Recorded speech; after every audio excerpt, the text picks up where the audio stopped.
Hi all. Mid cap ഡോക്ടറിൻ്റെ post മാർക്കറ്റിലേക്ക് സ്വാഗതം. ഇന്ന് പോസ്റ്റ് മാർക്കറ്റ് മാത്രമേ പറയുന്നുള്ളൂ. പെട്ടെന്ന് പറഞ്ഞു പോകാം. കാരണം ഇന്ന് ഒന്ന് രണ്ട് കാര്യം പറയാനുണ്ട് ഇതിനകത്ത് ചാട്ടിനകത്തിൽ. ഇന്ന് അന്നേരമുള്ള കാര്യം അന്നേരം പറയുവാണെന്നുണ്ടെങ്കിൽ നിങ്ങൾക്കും മനസ്സിലാവും. ആ ആ മൂഡിൽ ആ കാര്യങ്ങൾ അങ്ങനെ അങ്ങ് പോവും. അല്ലെ പിന്നത്തേക്ക് മാറ്റി കഴിഞ്ഞാൽ നിങ്ങൾ ഈ സംഭവം മൊത്തത്തിലുള്ള സിനാരിയോ മറന്നു പോവും. പിന്നെ ഓർത്തെടുക്കാൻ പാടാ. പ്രായമൊക്കെ ആയി വരുമല്ലേ. അപ്പം മറന്നു പോകാൻ പാടാ. പിന്നെ നമ്മളെ വിട്ടുപോകും. പല കാര്യങ്ങൾ വരും. അപ്പം അത് പറയാനുള്ള കാര്യം അന്നേരം ഉള്ളത് പറഞ്ഞങ്ങ് പോവുകയാണെന്നുണ്ടെങ്കിൽ പിന്നെ നിങ്ങൾക്കും ബുദ്ധിമുട്ടില്ല, എനിക്കും ബുദ്ധിമുട്ടില്ല. എനിക്ക് ബുദ്ധിമുട്ടുണ്ട് ഇച്ചിരി. എന്നാലും കുഴപ്പമില്ല. സാധാരണ നമ്മൾ വെള്ളിയാഴ്ച പോസ്റ്റ് മാർക്കറ്റ് ചെയ്യാറില്ല. എങ്കിലും ഇന്നത് കണ്ടുകൊണ്ട് ഞാനങ്ങ് പറയുന്നത് മാത്രമേ ഉള്ളൂ. വേറെ പ്രത്യേകിച്ചൊന്നുമില്ല. നമുക്ക് നോക്കിക്കേ ഇന്ന് എന്താ സംഭവിച്ച മാർക്കറ്റ്. ഇന്ന് ഒരു മിനിറ്റ് പെൻസിലൊന്ന് ഓണായിക്കോട്ടെ. ഇന്ന് സംഭവിച്ചത് മാർക്കറ്റിൽ നിന്ന് ഫ്ലാറ്റ് ഓപ്പണിംഗ് ആയിരുന്നു അല്ലേ. ഫ്ലാറ്റ് ഓപ്പണിംഗ് പറഞ്ഞാൽ ഒരു 20 പോയിൻറ്റ് ഗ്യാപ്പ് ഡൗൺ എന്ന് പറഞ്ഞു കഴിഞ്ഞാൽ അത് വലിയ സംഭവമുള്ള കാര്യമൊന്നുമല്ല. ഓക്കെ, അപ്പം ചെറിയൊരു ഗ്യാപ്പ് ഡൗൺ. അപ്പോൾ അതായത് ഇന്നലെ മാർക്കറ്റ് നമ്മുടെ നിഫ്റ്റി എവിടെയാണോ ചാർട്ടിനകത്ത് ക്ലോസ് ചെയ്തത് അവിടെ തന്നെയാണ് മാർക്കറ്റ് ഓപ്പൺ ചെയ്തത്. ഇന്നലെ ഇവിടെ ചാർട്ടിൽ ഓപ്പൺ ചെയ്ത് ക്ലോസ് ചെയ്ത് ഇവിടെ തന്നെ മാർക്കറ്റ് ചെയ്തത്. അപ്പോൾ ഇവിടെ നമ്മുടെ കൂട്ടത്തിൽ 2 ടൈപ്പ് ട്രേഡേഴ്സ് ഉണ്ട് ഇല്ലേ. ഒന്ന് ബിഗിനർ അല്ലേ, അവരെ നമുക്ക് ലെവൽ 1 എന്ന് വിളിക്കാം. ലെവൽ 1. പിന്നെ ഇച്ചിരി എക്സ്പീരിയൻസ് ആയിട്ടുള്ള ആൾക്കാരുണ്ട്, അവരെ നമുക്ക് ലെവൽ 2 എന്ന് വിളിക്കാം.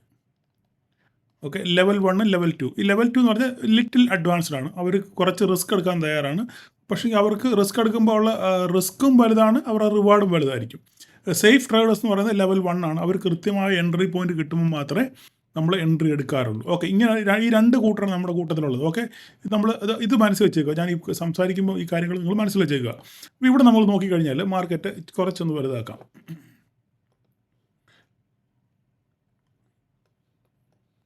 എല്ലാം കാണാൻ വേണ്ടിയാണ്. ഓക്കെ, നമുക്ക് നോക്കിക്കഴിഞ്ഞാൽ മാർക്കറ്റ് ഇന്ന് ഓപ്പൺ ചെയ്തു ഇല്ലേ. മാർക്കറ്റ് ഓപ്പൺ ചെയ്തതിന് ശേഷം എന്താ സംഭവിച്ചത്? മാർക്കറ്റ് ഓപ്പൺ ചെയ്തതിന് ശേഷം നേരെ മാർക്കറ്റ് താഴോട്ട് തന്നെ പോയി ഇല്ലേ. 20 പോയിൻറ്റ് മാർക്കറ്റ് ഇവിടെ തന്നെ ഞാൻ ശരിക്കും ശ്രദ്ധിച്ചു. ഈ പോയിന്റ് തന്നെ മാർക്കറ്റ് ഓപ്പൺ ചെയ്തതിന് ശേഷം മാർക്കറ്റ് നേരെ താഴെ പോയി ഇല്ലേ. താഴെ പോയതിന് ശേഷം നേരെ മുകളിൽ പോയി മാർക്കറ്റ് ഗ്രീനിൽ ക്ലോസ് ചെയ്തു ഇല്ലേ. ഗ്രീനിൽ ക്ലോസ് ചെയ്ത് ഈ ഒരു ക്ലോസിങ് കഴിഞ്ഞപ്പോഴും നമുക്കിവിടെ ട്രേഡൊന്നും ഇല്ല. പക്ഷേ ഇവിടെ റിസ്കി ട്രേഡേഴ്സ് എന്ത് എടുക്കും? നമ്മൾ എന്താ പഠിച്ചേക്കുന്നത്? ഇങ്ങനെ ഒരു ക്യാൻഡിൽ, നല്ല ഒരു റെഡ് ക്യാൻഡിൽ വന്നതിന് ശേഷം, അല്ലെങ്കിൽ നല്ലൊരു സെല്ലിംഗ് പ്രഷറുള്ള ക്യാൻഡിൽ വന്നതിന് ശേഷം തിരിച്ച് റിജക്ഷൻ വന്നിട്ട് പിന്നെ തിരിച്ച് നേരെ റിജക്ഷൻ വന്നിട്ട് ഇതൊരു ഗ്രീനിൽ ക്ലോസ് ചെയ്യുവാണെന്നുണ്ടെങ്കിൽ നമ്മൾ അവിടെ എന്താ പഠിച്ചേക്കുന്നത്? നമ്മൾ പഠിച്ചേക്കുന്നത് അങ്ങനെയാണെന്നുണ്ടെങ്കിൽ ഒരു ഭീകരമായിട്ടുള്ള റെഡ് ക്യാൻഡിൽ വന്നു, താഴെ വരെ പോയി, അതിന് ശേഷം തിരിച്ച് അതുപോലെ തന്നെ വന്നു, വലിയ വിക്കുണ്ടായി ഒരു ഗ്രീനിൽ ക്ലോസ് ചെയ്യുവാണെങ്കിൽ അതുകൊണ്ട് അർത്ഥമാക്കുന്നത് അവിടെ നല്ല ബൈ ആക്റ്റീവായിട്ടുണ്ട് ഇല്ലേ. നല്ല ബൈ ആക്റ്റീവായിട്ടുണ്ട്. മാർക്കറ്റ് മുകളിലോട്ട് പോകാനുള്ള സാധ്യത വളരെ കൂടുതലാണ്. എന്താ കാര്യം? ഇത്രയും മാർക്കറ്റിനെ താഴെ കൊണ്ടുപോയിട്ടും അവിടുന്ന് ബൈ ചെയ്ത് മാർക്കറ്റിനെ എക്സ് ഓർ വൈ ആരായാലും മാർക്കറ്റിനെ മുകളിൽ കൊണ്ടുപോയി ഗ്രീനിൽ ക്ലോസ് ചെയ്തു. അതിനർത്ഥം മാർക്കറ്റ് ഇവിടുന്ന് മുകളിലോട്ട് പോകാനുള്ള സാധ്യതയുണ്ട്. പക്ഷേങ്കിൽ നമുക്കൊരു എൻട്രി പോയിന്റ് അവിടെ ഇല്ല ഇല്ലേ. നമുക്ക് സാധ്യത മാത്രമാണ്.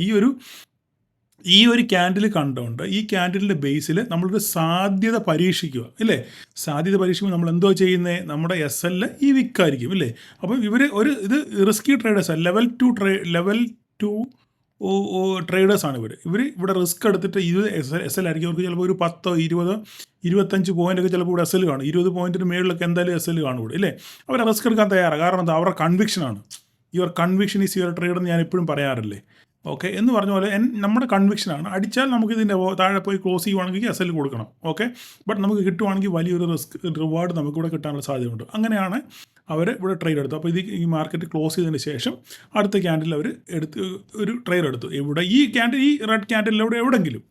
അപ്പോൾ അതിനുശേഷം വീണ്ടും ഒരു റെഡ് ക്യാൻഡിൽ വീണു ഇല്ലേ. റെഡ് ക്യാൻഡിൽ വീണെങ്കിലും എന്ത് സംഭവിച്ചില്ല? നമ്മൾ SL അടിച്ചിട്ടില്ല, നമ്മുടെ SLൻ്റെ താഴെ ക്ലോസ് ചെയ്തിട്ടില്ല, ഈ വഴിക്കങ്ങ് വന്നിട്ടില്ല, ഒന്നും സംഭവിച്ചിട്ടില്ല. അവിടെ ഒരു റെഡ് ക്യാൻഡിൽ ഫോമായി ഇല്ലേ. അതിനുശേഷം വീണ്ടും അതേ കൂട്ട് തന്നെയുള്ളൊരു സെയിം ഒരു ഗ്രീൻ ക്യാൻഡിൽ ഫോമായി. ഇവിടെ ഇപ്പോൾ എല്ലാം അൺസർട്ടനിറ്റി അല്ലേ.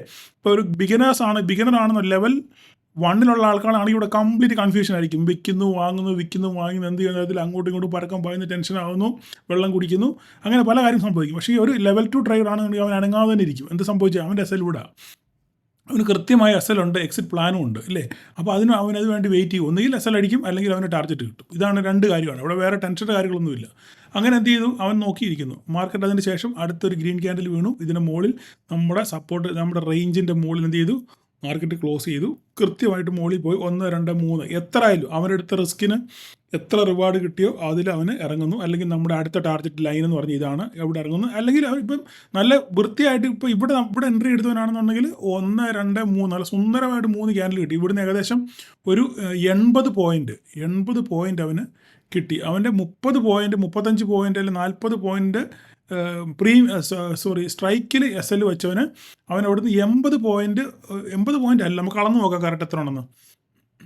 നമുക്ക് അളന്ന് നോക്കാം, പഠിക്കാം. അപ്പം നമുക്ക് അളന്ന് നോക്കിക്കഴിഞ്ഞാൽ നമ്മളിപ്പോൾ ഇവിടെയാണ് ഇവിടെ ഇതിൻ്റെ ടോപ്പിൽ എൻട്രി എടുന്ന് വിചാരിച്ചു.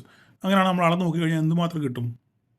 ഇതാ ഇവിടെ 82 പോയിൻ്റ്, നമ്മുടെ ഈ മൂന്നാമത്തെ ഗ്രീൻ ക്യാൻഡിൽ വരെ 82 പോയിൻ്റ് ഉണ്ട് ഇല്ലേ. ഇനി അവിടുന്ന് എക്സ്റ്റെൻഡ് ചെയ്യുകയാണെന്നുണ്ടെങ്കിൽ നമ്മുടെ റേഞ്ച് വരെ, നമ്മുടെ ഇവിടം വരെ അടുത്ത ടാർഗറ്റ് വരെ പോകുകയാണെന്നുണ്ടെങ്കിൽ അവന് എത്ര കിട്ടി,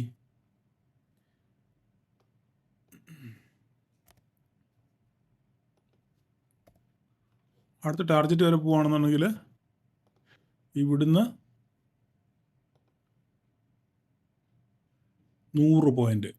ഓക്കെ, അവന് 100 പോയിൻ്റ് വരെ കിട്ടി. അത് അവൻ്റെ റിസ്ക് റിവാർഡ്, അവനാണ് തീരുമാനിക്കുന്നത് എത്രയിൽ ഇറങ്ങണം എന്നുള്ള കാര്യം അവനാണ് തീരുമാനിക്കുന്നത്. അപ്പം ഈ റിസ്ക് എടുത്ത ആൾക്ക് എന്ത് കിട്ടി ഇവിടെ, റിസ്ക് എടുത്ത ആൾക്ക് 100 പോയിൻ്റ് ഇവിടെ ക്യാപ്ചർ ചെയ്യാൻ പറ്റി, അല്ലെങ്കിൽ 80 പോയിൻ്റ് ഇവിടെ ക്യാപ്ചർ ചെയ്യാൻ പറ്റി. അവൻ്റെ എസ് എൽ എത്ര എപ്പോഴും ഒരു 30 പോയിൻ്റ് ആയിരിക്കും. പ്രീമിയത്തിലല്ല, നമ്മുടെ ഈ ചാർട്ടിനകത്ത് സ്ട്രൈക്കിനകത്തിൽ 30 പോയിൻ്റ് എസ് എൽ വെച്ചുകൊണ്ട് അവന് ഒരു 100 പോയിൻ്റ് ക്യാപ്ചർ ചെയ്യാൻ പറ്റി. അപ്പോൾ എന്തായാലും ഒരു 30 to 40 പോയിൻ്റ് ഒരു ലോട്ടിൽ അവന് ക്യാപ്ചർ ചെയ്യാൻ പറ്റി. പക്ഷേ അവൻ്റെ അടുത്ത റിസ്ക് വളരെ കൂടുതലാണ്. സപ്പോസ് എസ് എൽ അടിക്കുവാണെന്നുണ്ടെങ്കിൽ അവൻ ഇത്ര എസ് എൽ വരും, 20 പോയിൻ്റ് പ്രീമിയത്തിനകത്തിൽ പോകും. 1500 രൂപ അല്ലെങ്കിൽ 2000 രൂപ അവന് നഷ്ടമായിരിക്കും. പക്ഷേ കിട്ടുവാണെന്നുണ്ടെങ്കിൽ അവന് 5000 രൂപ മിനിമം അവന് കിട്ടാനുള്ള സാധ്യത ഉണ്ട്. ഇതാണ് ഒരു റിസ്കി ട്രേഡ് എന്ന് പറഞ്ഞത്, അല്ലെ ലെവൽ 2 ട്രേഡ് എന്ന് പറഞ്ഞത് ഇവിടാണ്. ഓക്കെ, പലരും എടുത്ത് എനിക്ക് സ്ക്രീൻഷോട്ടൊക്കെ അയച്ചു തന്നിട്ടുണ്ട്. ഓക്കെ, ഞാൻ അവരെയൊക്കെ അപ്രീഷിയേറ്റ് ചെയ്യുന്നു. അപ്പം ഓരോരുത്തരുടെയും മനോഗതമാണ്, അവരുടെ ആത്മധൈര്യമാണ്. പിന്നെ ഇവിടെ ഞാൻ സംഭവം കണ്ടു, ഞാൻ പക്ഷേ അത് പറഞ്ഞില്ല, ഒരു കൺഫർമേഷൻ വേണ്ടി ഞാൻ വെയിറ്റ് ചെയ്യും. അതിന് മുന്നേ തന്നെ പലരും നമ്മുടെ സെമിനാറിൽ പങ്കെടുത്തവരും അല്ലാത്തവരും ഒക്കെ എനിക്ക് കറക്റ്റായിട്ട് അയച്ചു, സാർ ഇവിടെ ഒരു ഫ്ലാഗ് വന്നിട്ടുണ്ട്, ഒരു ഫ്ലാഗ് ആൻഡ് പോൾ വരുന്നുണ്ട്, ഇതാ നോക്കിക്കേ, അങ്ങനെയാണെന്നുണ്ടെങ്കിൽ നമുക്ക് മാർക്കറ്റ് മേലോട്ട് പോകും എന്ന് 2-3-4 പേര് എനിക്ക് മെസ്സേജ് അയച്ചു. കറക്റ്റാണ്, അവർ ആ അസൈൻ ചെയ്ത പോലെ തന്നെ മാർക്കറ്റ് എന്ത് ചെയ്തു, ഇവിടുന്ന് ഒരു ഫ്ലാഗ് ആൻഡ് പോൾ വന്നു. അതിനുശേഷം എത്രയാണോ താഴെ നിന്ന് ഫ്ലാഗിൻ്റെ പോൾ തുടങ്ങിയത് അത്രയും ഭാഗം നമുക്കിവിടെ ഇത്രയും ടാർഗറ്റ് കിട്ടി. അത് രണ്ടാമത്തെ ടാർഗറ്റ്.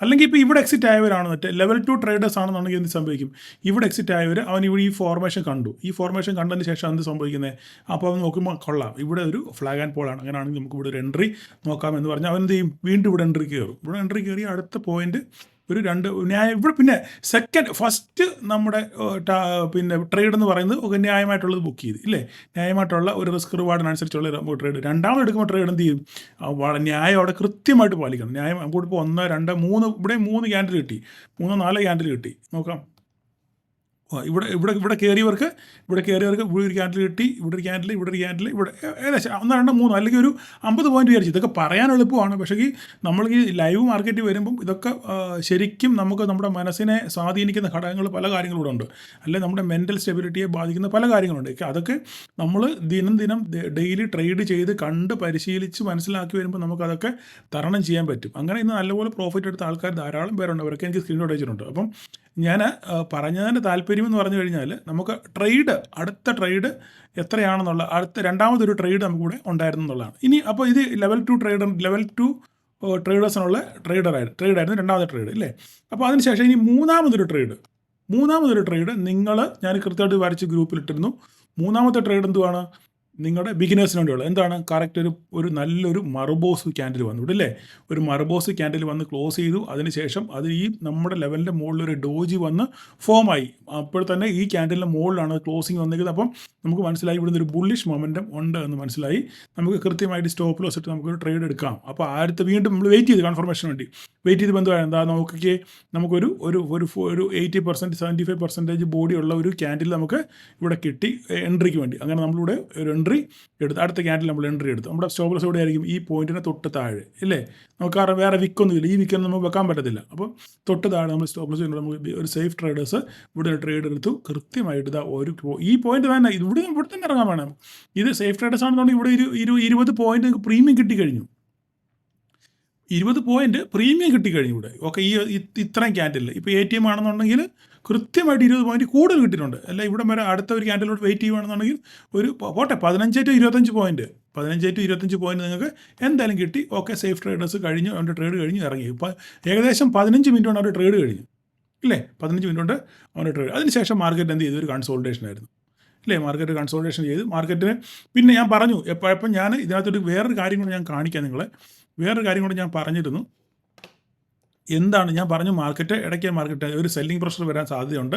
മാർക്കറ്റ് എത്ര മുകളിലോട്ട് പോയാലും മാർക്കറ്റ് തിരിച്ച് താഴോട്ട് വരും എന്ന് ഞാൻ ഒരു വോയിസും അതിൻ്റെ കൂടെ തന്നെ ഒരു ഓപ്പൺ ഇൻട്രസ്റ്റിൽ ചാർട്ട് കിട്ടുന്നു. ആ ഓപ്പൺ ഇൻട്രസ്റ്റ് ചാർട്ട് ഇവിടെ എടുത്തിട്ടുണ്ട്. എന്നാൽ നോക്കിക്കേ, ഞാൻ രാവിലെ നിങ്ങളെ മാർക്ക് ചെയ്ത് കാണിച്ചായിരുന്നു. രാവിലെ ഞാൻ നിങ്ങളെ മാർക്ക് ചെയ്ത് കാണിച്ച രാവിലെ ഞാൻ മാർക്ക് ചെയ്ത് കാണിച്ചിരുന്നത് ഇവിടെ ഇതാണ്. ഞാൻ പറഞ്ഞിരുന്നു ഇവിടെ ഇത്രയും ഇവിടെ പുട്ട് റൈറ്റ് ചെയ്തിട്ടുണ്ടെങ്കിലും ഈ കോളോ റൈറ്റ് ചെയ്തവരാരും ഇവിടുന്ന് എക്സിറ്റ് ആയി പോയിട്ടില്ല. അവിടെ ഇതിപ്പം മാർക്കറ്റിന് ശേഷമുള്ള ഓപ്പൺ ഇൻട്രസ്റ്റിൻ്റെ ചാർട്ടാണ്. ഇപ്പോഴും നോക്കിക്കേ, മാർക്കറ്റ് 22, 23, 400 വരെ പോയിട്ടും ഇവിടുന്ന് ആരും എക്സിറ്റ് ആയിട്ടില്ല. അപ്പോൾ അതിനർത്ഥം മാർക്കറ്റ് എത്ര മുകളിലോട്ട് പോയാലും താഴോട്ട് വരാനുള്ള സാധ്യത നിലനിൽക്കുന്നുണ്ട്. ഇവിടെയൊക്കെ കണ്ടു കഴിഞ്ഞാൽ നമുക്കറിയാം ഇവിടെ എല്ലാം കോൾ റൈറ്റിംഗ് ഉണ്ട്. അതുകൊണ്ട് മാർക്കറ്റ് തിരിച്ച് താഴോട്ട് വരാനുള്ള സാധ്യത ഉണ്ട് എന്നാണ് നമ്മളതുകൊണ്ട് അനുമാനിക്കുക. അതുകൊണ്ടാണ് നമ്മളിവിടെ റിസ്ക് എടുക്കുന്നത്. അപ്പം 22,400 കൃത്യമായിട്ട് 23,400 മാർക്കറ്റ് ചെന്നപ്പോൾ തന്നെ അവിടെ നിന്ന് നേരെ 100 പോയിന്റ് റിവേഴ്സൽ വന്നു. ആ റിവേഴ്സൽ പലരും മുതലാക്കി, പലരും സ്ക്രീൻഷോട്ട് എനിക്ക് അയച്ചു തന്നിട്ടുണ്ട്. ഓക്കെ, ഒരൊറ്റ ട്രേഡ് മതി. ആ കാത്തിരുന്ന് അവിടുന്ന് റിജക്ഷൻ വന്നു. കൃത്യമായിട്ട് നമുക്ക് അപ്പോൾ ഇതെങ്ങനെ പഠിക്കുന്നത് വെച്ചാൽ പഠനമാണ്. ഇതെല്ലാം നമ്മുടെ പഠനത്തിൻ്റെ അടിസ്ഥാനം, സ്റ്റഡിയുടെ അടിസ്ഥാനത്തിൽ, അല്ലെങ്കിൽ പൊട്ടൻ്റെ മാവേലറല്ല, നമ്മുടെ പഠനത്തിൻ്റെ അടിസ്ഥാനത്തിൽ മാർക്കറ്റിങ്ങിന് വരാനുള്ള സാധ്യതയുണ്ട്. അങ്ങനെ ഒരു വരുവാണെന്നുണ്ടെങ്കിൽ നമ്മൾ ആ ഓപ്പർച്യൂണിറ്റി ഉപയോഗിക്കണം എന്നാണ് നമ്മൾ മനസ്സിലാക്കേണ്ടത്. ഇപ്പോൾ തന്നെ മാർക്കറ്റിന് ശേഷമുള്ളതും 23,400 നല്ല കോൾ റൈറ്റിംഗ് ഉണ്ട്. 23,350 ഈക്വൽ റൈറ്റിംഗ് ആണ്. ഇവിടെ ചെറുതായിട്ട് പുട്ട് റൈറ്റിംഗ് കൂടുതലാണെങ്കിലും കോൾ റൈറ്റിംഗ് ഉണ്ട്. ഇവിടെയും കോൾ റൈറ്റിംഗ് ഉണ്ട്. ഇവിടെ ഉണ്ട്. അപ്പം മാർക്കറ്റിന് ഏത് നിമിഷം ഒരു സെല്ലിംഗ് പ്രഷർ വരാനുള്ള സാധ്യത കൂടുതലാണ് എന്നാണ് ഇതുകൊണ്ട് നമ്മൾ മനസ്സിലാക്കുന്നത്. അത്രയും കാര്യം നിങ്ങൾ മനസ്സിലാക്കിയിരിക്കുക. ഓക്കെ, അപ്പോൾ ഇടയ്ക്ക് ഇതൊക്കെ കൂടെ നോക്കുക. അപ്പോൾ നമുക്കിനി വീണ്ടും നമുക്ക് ചാർട്ടിലോട്ട് വരാം. ചാർട്ടിൽ കഴിഞ്ഞാൽ അതിനുശേഷം മാർക്കറ്റ് എന്ത് ചെയ്തു? കറക്റ്റായിട്ട് നേരെ നമുക്ക് ഒരു കൺഫർമേഷൻ എന്ന് പറഞ്ഞു കഴിഞ്ഞാൽ മാർക്കറ്റ് ഈ നമ്മുടെ ലെവലിന് ശേഷം വീണ്ടും മാർക്കറ്റ് മുകളിലോട്ട് പോയി ഇല്ലേ. മുകളിലോട്ട് പോയെങ്കിലും അവൻ്റെ ഇതിൻ്റെ പോക്ക് അത്ര എന്താ പറയുന്നത്, അതിന് സ്ട്രെങ്ത് ഇല്ല പോക്കിന് ഇല്ലേ. നിങ്ങൾ കണ്ടു കഴിഞ്ഞാൽ മനസ്സിലാവും മാർക്കറ്റ് ഇങ്ങനെ പോയി അല്ലേ. ഒരു മാർക്കറ്റിന് ഒരു സ്ട്രെങ്ത് ഇല്ല. അപ്പോൾ മനസ്സിലായിക്കോണം, സ്ട്രെങ്ത് ഇല്ലാത്തപ്പോൾ മനസ്സിലായിക്കോണം മാർക്കറ്റ് ഏത് നിമിഷവും താഴെ വരാനുള്ള സാധ്യതയുണ്ട്. അങ്ങനെ ഇതായൊരു എൻഗൾഫിങ് വന്നു ഇവിടെ അല്ലേ. ഒരു റെഡ് ഒരു ബെയറിഷ് എൻഗൾഫിങ് ഇവിടെ വന്നു. എൻഗൾഫ് ചെയ്തൊരു ക്യാൻഡിൽ ഇവിടെ ക്ലോസ് ചെയ്തപ്പോൾ നമ്മൾ എന്ത് ചെയ്തു? ഇതിൻ്റെ മുകളിൽ ഒരു സ്റ്റോപ്പ് ലോസ് ഇട്ടുകൊണ്ട് നമുക്ക് ഇവിടെ ഒരു ട്രേഡ് നോക്കാം. കൃത്യമായിട്ട് മാർക്കറ്റ് കൃത്യമായിട്ട് വന്നു നേരെ ജസ്റ്റ് ഒരു റീട്രേസ്മെൻറ്റ് നടത്തി നേരെ മാർക്കറ്റ് നേരെ തിരിച്ച് താഴോട്ട് വന്നു. ഇതൊക്കെ നമുക്ക് സ്ഥിരമായിട്ട് ചാർട്ടിൽ നോക്കിയിരുന്ന് ചാർട്ടിനെ മനസ്സിലാക്കുന്നവർക്ക് മാത്രമേ ഇങ്ങനെയുള്ള ട്രേഡുകൾ കിട്ടത്തുള്ളൂ. അല്ലാതെ ഒരു ബിഗിനേഴ്സിനൊന്നും ഈ ട്രേഡ് എടുക്കാൻ ഭയങ്കര പാടായിരിക്കും. ബട്ട് ലെവൽ 2 ട്രേഡേഴ്സിന് ഇത് പെട്ടെന്ന് ഐഡൻറ്റിഫൈ ചെയ്യാൻ പറ്റും. കാരണം അവർക്ക് നോക്കി കണ്ടാൽ അറിയാം മാർക്കറ്റ് മുകളിലോട്ട് പോയതിന് ശേഷം ഒരു ചെറിയ ഒരു ഡോജി അല്ലെങ്കിൽ ചെറിയ എന്തെങ്കിലും ഒരു സ്പിന്നിങ് ടോപ്പോ എന്തെങ്കിലും ഉണ്ടായതിന് ശേഷം അവിടെ നിന്ന് ഒരു എൻഗൾഫിങ് വന്നു ഇല്ലേ. ഒരു ബെയറിഷ് എൻഗൾഫിങ് വന്നു കഴിഞ്ഞപ്പോൾ നമുക്ക് മനസ്സിലാകും ഓക്കെ. അല്ലെങ്കിൽ അടുത്ത ആരുടെ വെയിറ്റ് കഴിഞ്ഞാൽ അവിടെ നിന്നാണ്ട് ഒരു ഡോജിയ വന്നു ഇല്ലേ. അപ്പോൾ നമുക്ക് ഇതിന് മുകളിൽ ഒരു സ്റ്റോപ്പ് ലോസ്. ഇത് റിസ്ക്കാണ്. ലെവൽ 2 എപ്പോഴും റിസ്ക്കുകാരെ ലെവൽ 2 എടുക്കത്തില്ല. ലെവൽ 2 ട്രേഡേഴ്സ് എപ്പോഴും റിസ്കി ട്രേഡേഴ്സ് ആയിരിക്കും. അവരപ്പോൾ അതിൻ്റെ മുകളിൽ ചെറിയ സ്റ്റോപ്പ് ലോസ് ഇട്ടിട്ട് ഒരു ട്രേഡ് എടുക്കുന്നു. ഇത് കൃത്യമായിട്ട് ഒരു ടാർഗറ്റ് കിട്ടി. ഇതാണ് ഇന്നത്തെ അത് പറയാനുള്ളത്. അതിനുശേഷം നേരെ മാർക്കറ്റ് മുകളിൽ പോയി വീണ്ടും തിരിച്ചൊരു റീട്രേസ്മെൻറ്റ് വീണ്ടും നടത്തി, വീണ്ടും ഒരു എൻഗൾഫിങ് നടത്തി ഇവിടെ. അപ്പോൾ നമുക്കിവിടെ ഒരു ട്രെൻഡ് കിട്ടി, ഇങ്ങനെ ഒരു ട്രെൻഡ് കിട്ടി ഇല്ലേ. ആ ട്രെൻഡ് കറക്റ്റായിട്ട് വരച്ചിട്ടു. അതിനുശേഷം വീണ്ടും ഒരു എൻഗൾഫിങ് വന്നു, ചെറുതായിട്ട് മാർക്കറ്റ് വന്നു. ഇവിടെ നമുക്ക് ട്രേഡ് ഇല്ല, ഇതൊക്കെ നോക്കി പഠിക്കാൻ മാത്രമേ ഉള്ളൂ. അതിനുശേഷം ഇവിടെ ഒരു കൺസോൾട്ടേഷൻ ആയിരുന്നു മാർക്കറ്റ് ഇല്ലേ. അപ്പം മാർക്കറ്റ് അതിന് ആ ഒരു ട്രെൻഡ് ഫോളോ ചെയ്ത് അങ്ങനെ കിടക്കുകയാണ്. അപ്പോൾ ഇതാണ് ഇന്നത്തെ മാർക്കറ്റിനകത്ത് നമുക്ക് പറയാനുള്ളത്. അപ്പം കൃത്യമായ പഠനം ഉണ്ടെന്നുണ്ടെങ്കിൽ നമുക്ക് ശരിക്കും സ്റ്റോക്ക് മാർക്കറ്റിൽ വിജയിക്കാൻ പറ്റും. അതുകൊണ്ടാണ് ഞാൻ പറഞ്ഞത് വിദ്യാധനം സർവ്വധനാൽ പ്രധാനം എന്ന് ഞാൻ എഴുതിയിട്ടതിൻ്റെ കാര്യം അതാണ്. പഠിച്ചു കഴിഞ്ഞാൽ നമുക്ക് വിജയിക്കാൻ പറ്റും. അതിന് കുറച്ച് സമയമെടുക്കും. എളുപ്പവഴിയൊന്നുമില്ല, ക്യാപ്സൂളൊന്നുമില്ല. നിരന്തരമായ പരിശീലനം. നമ്മൾ എങ്ങനെയാണ് ഒരു കാര്യത്തിനകത്ത് നമ്മൾ എക്സ്പേർട്ട് ആകുന്നത്? എങ്ങനെ എക്സ്പേർട്ട് ആകുന്നത്? നിരന്തരമായ പരിശീലനം വേണം. നിരന്തരമായ പരിശീലനത്തിലൂടെ ഇപ്പോൾ ഒരു സ്വിമ്മർ ആണെന്നുണ്ടെങ്കിൽ എപ്പോഴും അവൻ എന്ത് ചെയ്യും, എന്നും പോയി വൈകുന്നേരം അവൻ സ്വിം ചെയ്ത് പ്രാക്ടീസ് ചെയ്യും. അങ്ങനെ അവന് പിന്നെ കിലോമീറ്ററുകളോളം കടലുകൾ താണ്ടാൻ അല്ലെങ്കിൽ കായലുകൾ താണ്ടാൻ പറ്റത്തുള്ളൂ. അല്ലാതെ ഒരു ദിവസം 2 ദിവസം 3 ദിവസം ഒരാഴ്ച 2 ആഴ്ച കൊണ്ടൊന്ന് നീന്തിക്കൊണ്ട് കുറേ ദൂരം അവന് നീന്താൻ പറ്റുമോ?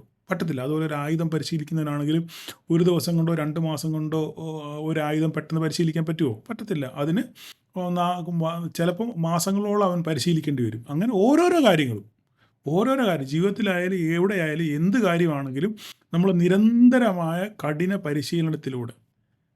പരിശീലനത്തിലൂടെ മാത്രമേ നമുക്ക് അതിൻ്റെ ഒരു റിസൾട്ട് കിട്ടത്തുള്ളൂ. അല്ലെങ്കിൽ നമുക്ക് നമ്മൾ എന്തുവാണ് ഉദ്ദേശിക്കുന്നത് അത് അച്ചീവ് ചെയ്യണമെന്നുണ്ടെങ്കിൽ നിരന്തരമായ പരിശീലനം വരണം. ഇനി വരുന്ന 2 ദിവസം അവധി ദിവസമാണ്. പഠിക്കാൻ ശ്രമിക്കുക. ഓക്കെ, പഠനം മാത്രമേ ഉള്ളൂ രക്ഷപ്പെടാനുള്ള വഴി. ഓക്കെ, അപ്പം എല്ലാവർക്കും ഒരു നല്ല വീക്കെൻഡ് ആശംസിക്കുന്നു. Thank you all.